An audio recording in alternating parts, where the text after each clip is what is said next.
will now welcome our guest this morning, Andre Rozier. Good morning, Mr. Rozier. How are you doing today? Welcome. Oh, good morning. How's everyone feeling? We're good. Happy Monday. A happy Monday to you also. Before we get in and talk about your fight and your fight stable, I was reading an article about you that said that you stopped fighting when you were at the age of 16 because of blood pressure issues. Had that not happened and you were still fighting today, what weight did you fight at when you were competing as a teen? I was a light heavyweight. Ooh, so I'm not surprised. Me neither. So looking at the light heavyweight division right now, if you were still fighting right now, whose ass could you whip today? Or whose ass could you confidently whip today in the top 10 if you were still fighting today, do you think? Well, if I was still fighting today, I'd be a little longer tooth. So they might have been whipping my butt. But if we matched up accordingly age-wise, there'd be some serious difficulties with all of those young men facing off with me because I was a pretty accurate and hard punching boxer, aka just like my nephews are, and I was a student of the game, and I was always in the gym. I never drank, I never smoked, I've never gotten high, so I was always ready to perform. Well, you're doing better than a lot of active fighters right now. We probably could put you in there with a couple people. I know that's right. It's hard to represent and perform in this sport if you don't take care of your temple, and that's first and foremost. And if you're not living right, how are you going to fight right? That's just the bottom line. That's right. That's right. Well, that leads me then to ask you this. As a trainer, how do you get these guys to take care of their temple and live a clean life and not, do drugs or do the drinking or have, sex during camp? Like, it must be so hard as a trainer because you want them to be the best they can be. So how do you help them live the life? Well, basically, the first thing you do is you lead by example. And if I'm not doing it, I can surely preach to you that you shouldn't do it. That's the first thing. And secondly, you just got to stay in their ear. That's with anything else. Anybody that's doing something that doesn't present a positive or progressive direction in their lives, you just have to keep atoning and telling them this is not what you should be doing because it's nowhere near going to help you progress in life. And sometimes that message has to come over and over and over again. Very rare is it the individual who picks up on information and says, you know what, that's good information. I'm going to listen to that. Unfortunately, we have to lead by experience instead of example, and you just have to keep pressing it. That's a good point. So a couple weeks ago, let's talk a little bit about Danny Jacobs now. You had this big win over Luis Arias on HBO. And after the fight, Arias said his foot was on fire. He was blaming an injury for his lackluster performance. John David Jackson was saying that Danny came in as a cruiserweight. He had an unfair advantage. It sounds like there was a lot of excuses. Oh, without a doubt. First and foremost, let me address John David Jackson. I mean, I've kept it cool in regards to John David Jackson for a moment. From the point of fact when he was working with my nephew Curtis Stevens, but when Curtis fought Lemieux, and I saw John David Jackson just sit there when my nephew was laid on the canvas. Okay. That was it for me. That was the first part. Now, he as a trainer is working with Kovalev, and he is basically feeding the information to everyone on the circuit about how to beat his own fighter.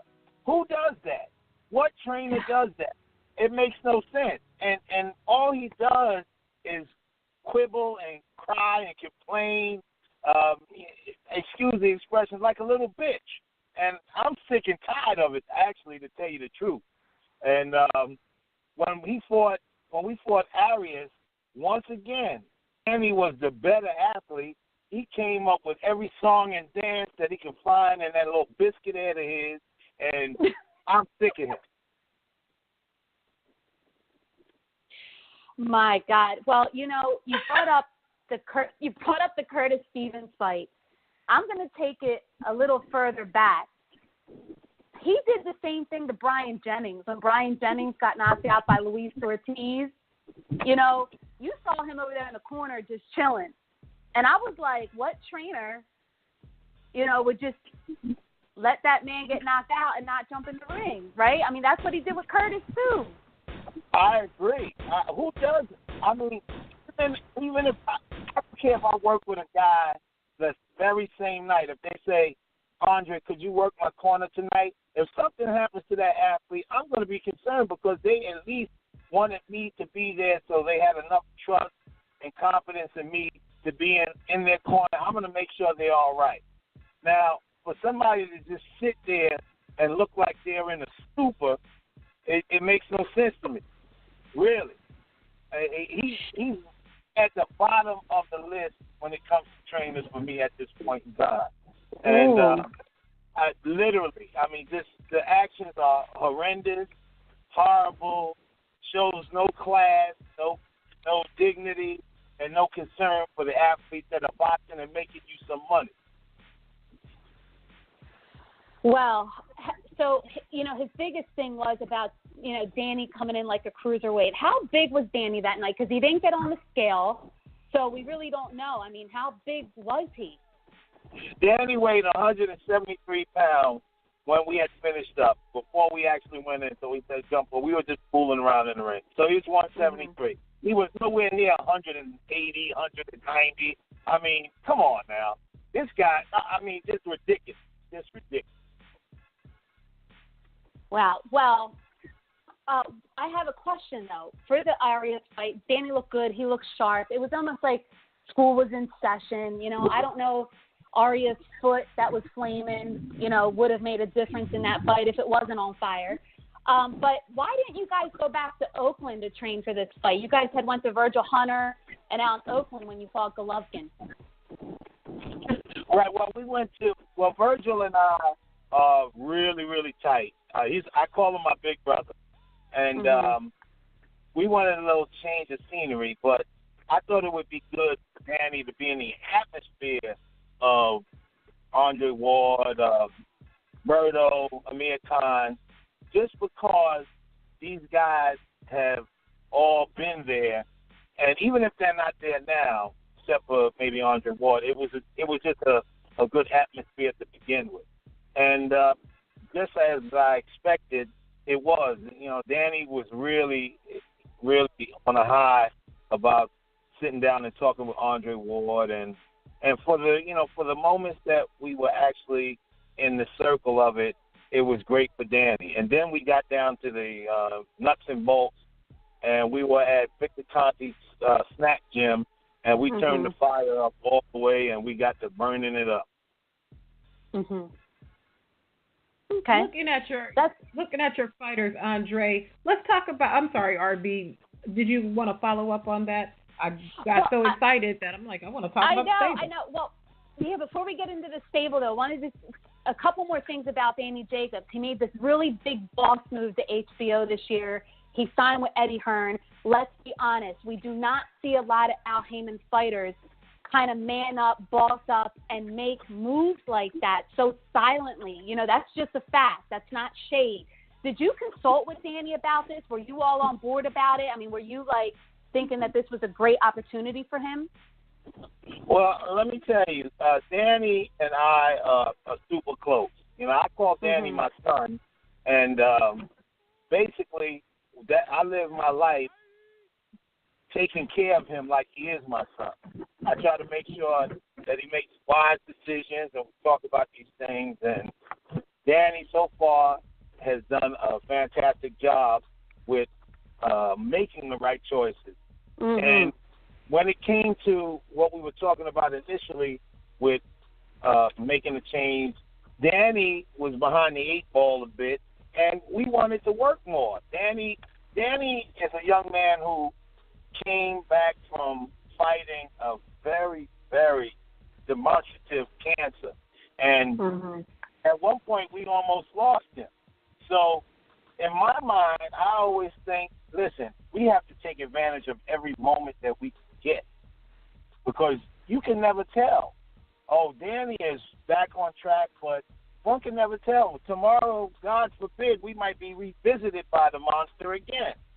So we have to do everything we can possible to keep his career progressing. And literally, this was a move that will have us in a position where we know when he's fighting, who he's fighting, what he's getting for his fight. It's an all-around better world. Speaking of his career progressing and moving forward, as we look back at the fight against Triple G, there are a lot of people who believe that he won that fight. Have you, since that fight happened, have you rewatched it? Did you rescore? What were your thoughts on the fight if you did rewatch it? Oh, I've watched that fight about 100 times. I would say 1,000,000, but you know, overkill. It's been about 100 times I watched the fight over and over again. And each time I watch it, me being his trainer, I'm looking for things that we could have done better. So my overall view in studying the fight is to make adjustments. But nonetheless, I still thought that Danny did enough to garner a win. But I'm not a judge. I'm just a trainer. And of course, I'm a biased trainer because I'm talking about my fight. But I still thought he did enough in that fight to win. So, and hence saying that, if and when we do get the chance to once again straddle those ropes and meet Triple G in the ring again, I'll make sure that anything that we didn't do, we will do, and he will end up victorious in the second bout. All right. Well, moving back forward then, let's talk about your current stable. As I mentioned at the top of the show, I'll be heading out to COTTO Media Workout Day today in Los Angeles. So I'll ask you about your guy, Saddam Ali, who will be fighting against COTTO in his last fight at Madison Square Garden. What's the major key in training your young men for these big stages?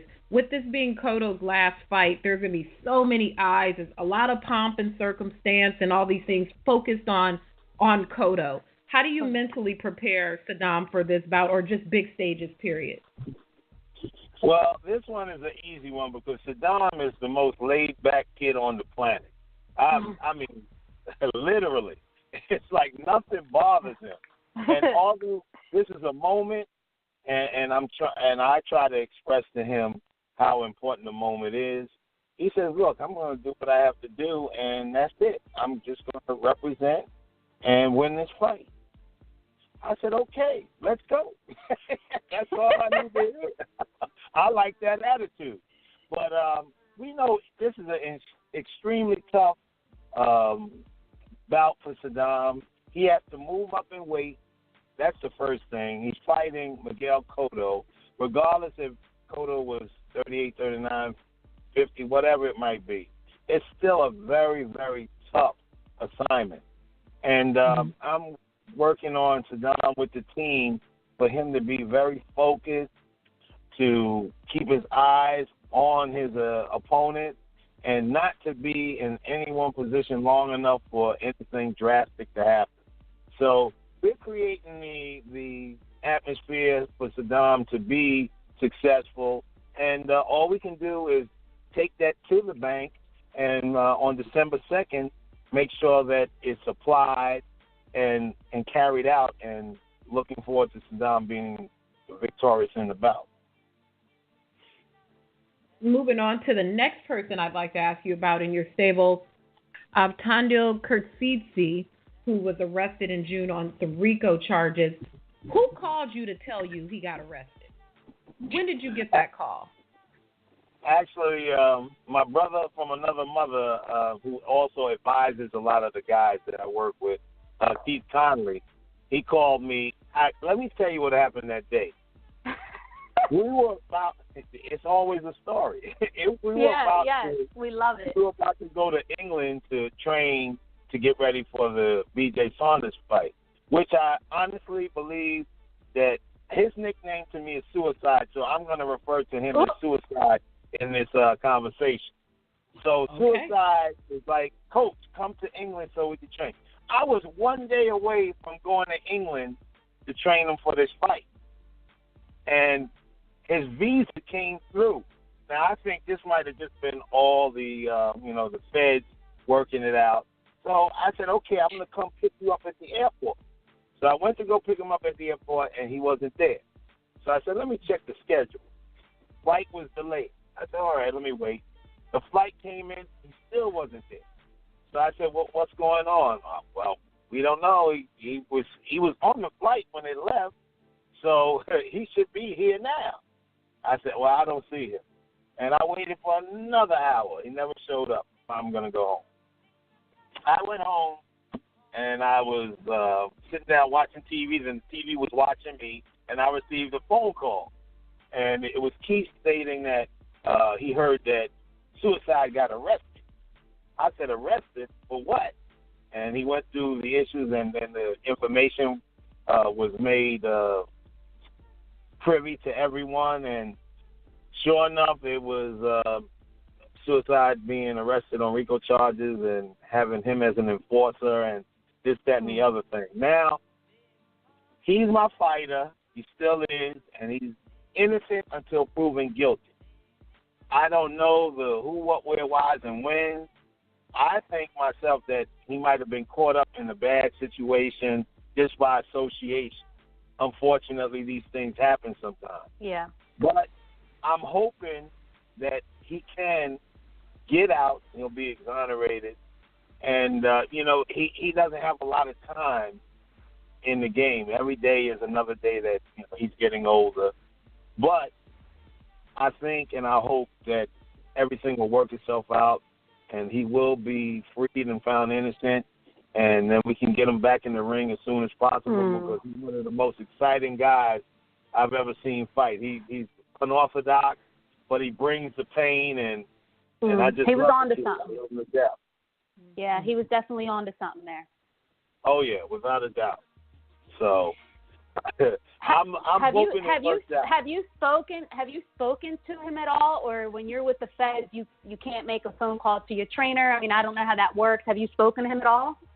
No, I went to one of his court appearances, and he saw me, and we gave each other our secret wink, and that's all we could actually do. We couldn't confer with each other, but I think he was just happy to see me there. So I will be going once again in January to his next court appearance to follow up and see what's going on with his case. But I'm going to ride or die with him all the way through because he was nothing but good to me, and he was one of my soldiers. And until they present enough information and evidence that states that he has anything to do with what they're charging him with, he's going to be innocent in my eyes, and I'm there for him. What's going on? Well, let's talk about another fighter in your stable and legality. What's going on with Chris Algieri?